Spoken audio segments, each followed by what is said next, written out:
Well, good morning, everyone. Let's turn our Bibles this morning to John chapter 11. I'm going to take a look this morning in our brief time at Jesus' raising of Lazarus from the dead. I was reminded of this story. It's honestly, it's one of my favorite stories in the Bible for a lot of different reasons. There's just a lot in the story to learn. But the thing that always sticks out to me, especially when I go to a funeral or a visitation, is the concept of John 11:35, which, of course, as a young person, we all learned that, shortest verse in the Bible. But as I, became older and grew, I realized that and the second shortest verse in the Bible, pray without ceasing, or actually rejoice evermore is the second. But those are all fantastic verses. They're not just, we shouldn't just remember them for their briefness. But at John 11:35, Jesus wept. I always think of that when I'm at a funeral or a visitation, and I just think about the compassion that Jesus had and how his heart broke when he saw the heartache of those that he loved. Do please pray. The vice president of my department at work passed away suddenly last weekend. He was 58 years old. He has two 20-something sons. So do pray for his family. But I went to the visitation on Thursday, and so that's kind of where my mind has been. Like I said, I went there, and that's what I kept thinking about was the compassion that Jesus had upon seeing his loved ones grieving. But so John 11, 1 through 44. I'm not going to read the whole thing because we don't have time today, but this concerns a family in Bethany of Judea. They weren't a typical family. It was three siblings, two sisters and a brother, Mary, Martha, and Lazarus. I imagine that their parents had probably passed away, and this is the family home that they have inherited. The family, as we know, was very close to Jesus. He spent a lot of time in their home, which was just 2 miles from Jerusalem. It seems apparent that Jesus would use their home as something of a headquarters, staying there by night and ministering by day. John, we're in the book of John here. John records 7 of Jesus' miracles. The first that he recorded was a wedding, and this is the last, a funeral. The first was in the midst of gladness, and the last in sadness. So let's take a look real quick this morning at the family's suffering, their sorrow, and then their Savior. So first thing we see is the dearness that we see in verse 3.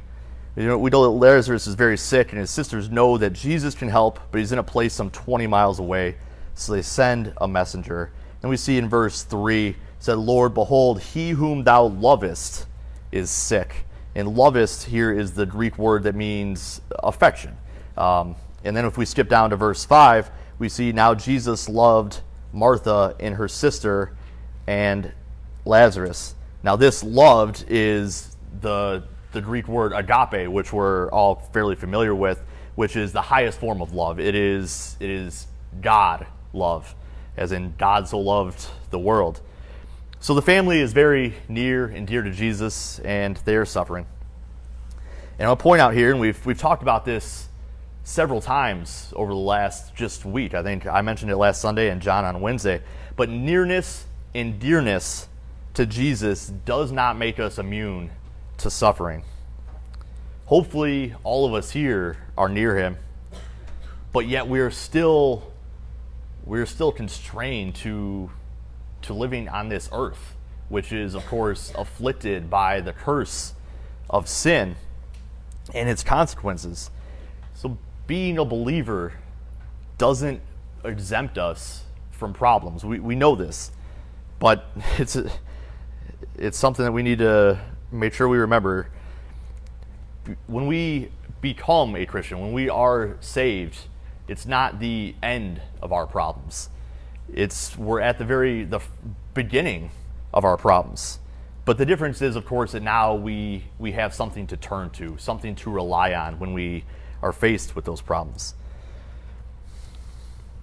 Now, getting back to Lazarus, there are some out there today, and I don't know how many in our circle of fellowship, it doesn't really matter, but there are some out there that seem to believe and even teach that if you're right with God, you will never be sick. And of course, we know that this is nonsense. The Bible is pretty clear that this is an absolutely false teaching.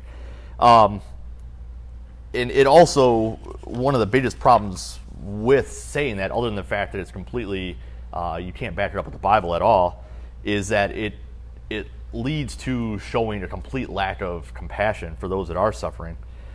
Could Jesus have prevented Lazarus from being sick? Of course. But it was allowed for the glory of God, which we see in verse 4. When Jesus heard that, he said, "This sickness is not unto death, but for the glory of God, that the Son of God might be glorified thereby." If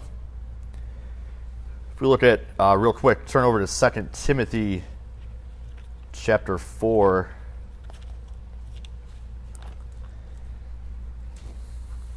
We know that the Apostle Paul had a couple of helpers, several helpers in the ministry. One, his name was Erastus, and we read here in verse 20, 2 Timothy 4, "Erastus abode at Corinth, but Trophimus have I left at Miletum sick. He had given his life to serve God, but he got sick." And Paul's young protege is another example. If we turn back to Paul's first letter to Timothy, 1 Timothy 5:23, Paul tells him, "Drink no longer water, but use a little wine for thy stomach's sake and thine often infirmities." Often infirmities. So Timothy, even though he was a man of God and was a fine servant, Paul tells him that you will have often infirmities. This is just a fact of life. We know that our souls, of course, have been redeemed in salvation, but our bodies have not been yet. And believers can get sick, or anyone can get sick for various reasons. And I think we know this. We're going to go through a couple real quick. The first, of course, is deterioration. Sin, as it takes its course, time takes its course. It's the second law of thermodynamics. Things don't wind up, but rather they wind down. Things don't gain energy, they lose energy. Things aren't getting better, but worse, as the Bible teaches us. Each of us, and I know people don't like to think about it this way, but each of us is closer to death today than we ever have been before at any point in our lives. And that, you say that to people, and people think that you're being a downer or whatever, but it's just a fact of life. There's nothing wrong with having a proper focus on the finiteness of our lives, because hopefully we use that focus and redirect our energies towards serving the Lord. The second is dissipation. We give away our health when we eat wrong, don't exercise. Development, I'm going to go through these kind of quickly, but maybe God is trying to do something in our life, as Lazarus here. Maybe God has a bigger purpose and he's trying to show us something. And then discipline. In 1 Corinthians 11, God corrected some with sickness for not treating the Lord's Supper with respect, and there are other examples of that. So it's not that never happens, but it's definitely not the only reason, or even the most frequent reason. So then let's look real quickly at the delay. So we know Mary and Martha did the right thing back in John 11, and what did they do? They took their problems to Jesus. And that's the first step. A lot of times, I'd say frequently, that's not my first step. My first step is to try to figure it out myself. Maybe then I go to somebody else, and then somebody else, and then once all options are exhausted, we turn to Jesus, if ever. But their very first thing to do was turn to Jesus. So we know that in Psalm 46:1, it says, "God is our refuge and strength, a very present help in trouble." He is present in our trouble. He may seem absent when we're in the middle of a storm and we're surrounded by dark clouds and we can't see our way out. He is there. The Bible tells us he is present. I think of Peter on the sea. When he started seeing the storm, what happened? We know that he started to sink, but as soon as he realize that Jesus was present. He was okay. But when we are in trouble, we can always look to the Lord and know that He will be there for us. So, again, quickly, in verse 6 of John 11, hurry up here. It's talking about Jesus says, when he had heard, therefore, that he was sick, he is Lazarus, he abode 2 days still in the same place where he was. Can you imagine how perplexing this was to Mary and Martha? Their brother is dying. They turn to Jesus like they should, and Jesus' response is to sit still. And this is something we've talked about also lately as far as waiting. We hate waiting as human beings. We're terrible at it, generally. But this is another example in the Bible of God's time is not our time. And we need to be careful how we react in the times of waiting. They could have cursed God, cursed Jesus for his inaction here. They didn't. They questioned him. And we do the same thing, but we better be careful in how we respond to the waiting. And I'm just going to skip forward here a ways because otherwise I'm not going to end for another 10 minutes. But going back to verse 4. So why did this happen? Why the suffering? Why the waiting? We know that in the time that Jesus is waiting, of course, Lazarus dies. And Jesus had said in verse 4, this sickness is not unto death. So was Jesus wrong? Again, of course, the answer is, of course not. Jesus knew what was going to happen. Jesus knew that he was going to be raised from the dead. So maybe, I don't know how far to get into this, but maybe in Jesus' mind, the ultimate state of this was not death.